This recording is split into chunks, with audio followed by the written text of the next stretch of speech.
Und begrüßen Sie bitte mit mir die Co-Autorin Lea Bethys.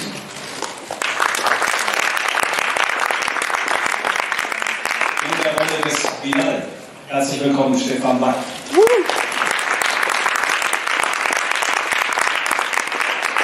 Es ist also eine große Ehre, ihn wieder hier begrüßen zu können auf der Berlinale. Herzlich willkommen, den Regisseur André Téchiné.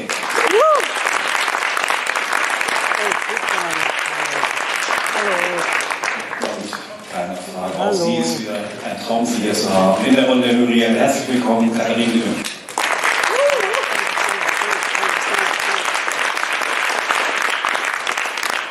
Auch er ist schon das dritte Mal jetzt hier. Wir freuen uns auch sehr. In der Rolle des Alex, herzlich willkommen, Casey Ludwig-Klein.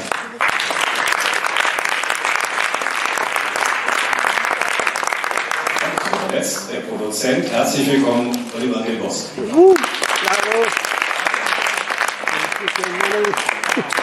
Herr Téchiné, zum Einstieg, ich fand den Film sehr berührt, die Szene. Bitte schön, wie herzlich willkommen.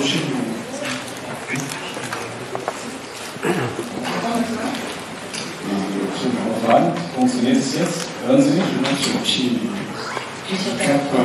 Sie mich?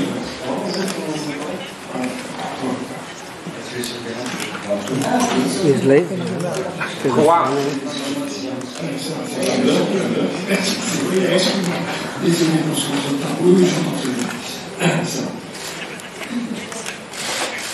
Est-ce que tu es au courant de ça? Oui, alors, je savais que je voulais répondre à la question. Il y a eu une barrière qui était faite entre le Danemark et l'Allemagne pour empêcher les sangliers de passer. Alors, je n'étais pas au courant de ça. Et ça rend le film de qualité, alors tant mieux. Ok, eine Frage in der Mitte, bitte schön. Ja. Non, je vais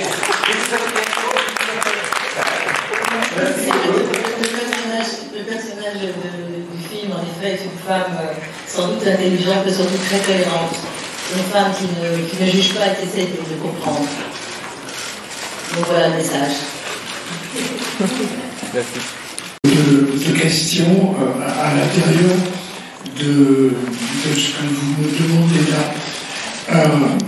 Alors, en ce qui concerne le colonialisme et la guerre d'Algérie, c'est vrai qu'il y a sûrement un trouble psychologique dans l'équation personnelle du personnage d'Alex joué par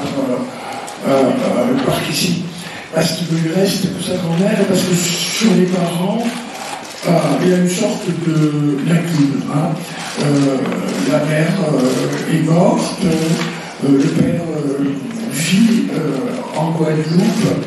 Il essaie d'interroger sa grand-mère sur la guerre d'Algérie, mais elle-même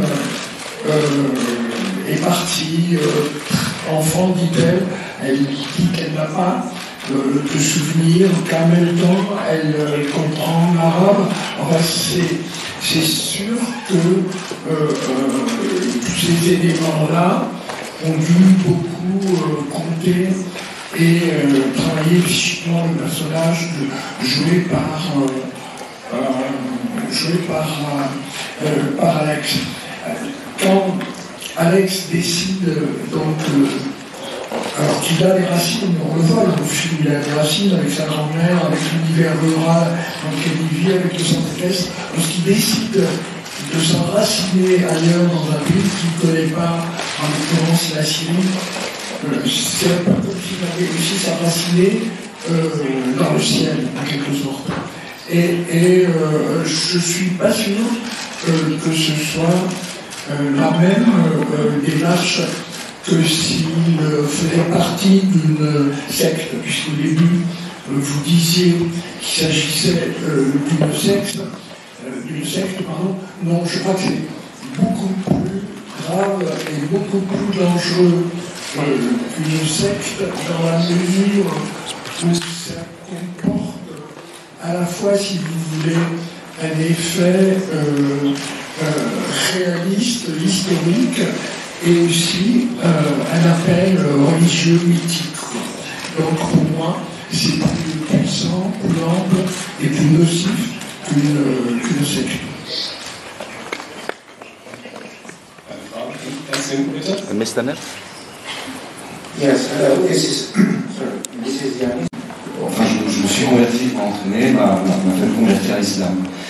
Et c'était vraiment dans le but d'intégrer cette bande, dans la volonté de participer au groupe, sans avoir d'idées sur la religion, sans avoir aucun avis, sans avoir aucune connaissance, mais simplement pour participer à un groupe qui m'impressionnait, qui m'effrayait quelque part. Et voilà, c'est ce que je peux raconter de mon expérience personnelle. Et ça m'est arrivé, ça a duré 2 jours, voilà, parce que j'ai voulu par la suite continuer à pouvoir fumer le soir. Donc j'ai arrêté, mais c'était vraiment dans le but d'intégrer un groupe de personnes qui m'impressionnaient, voilà. Et si je peux ajouter, comme je l'ai dit, c'est une expérience personnelle.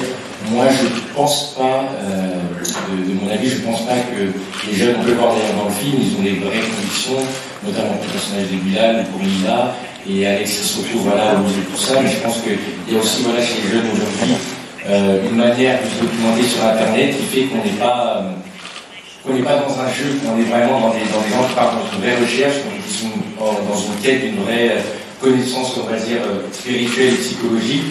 Et je ne pense pas forcément que les jeunes le voient comme un jeu. Moi, les gens que je vois autour de moi, j'ai plein d'amis convertis, ils le voient pas comme un jeu, ils vont souvent plus loin.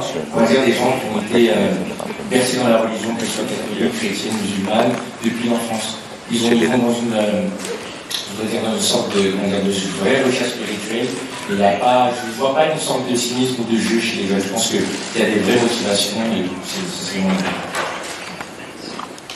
Son piété, c'est une relation assez maternelle. Cet enfant a été élevé de mère très jeune, on ne voit pas son père, il est dans une vie très de se questionne beaucoup, mais c'est un garçon qui est très très impopulaire. Et moi, je ne suis pas sa mère, je suis sa grand-mère, donc j'ai une relation avec lui plus calme dans la mesure où je n'ai pas moi été à l'éduquer, il est déjà quand même. Et c'est une relation où j'essaye.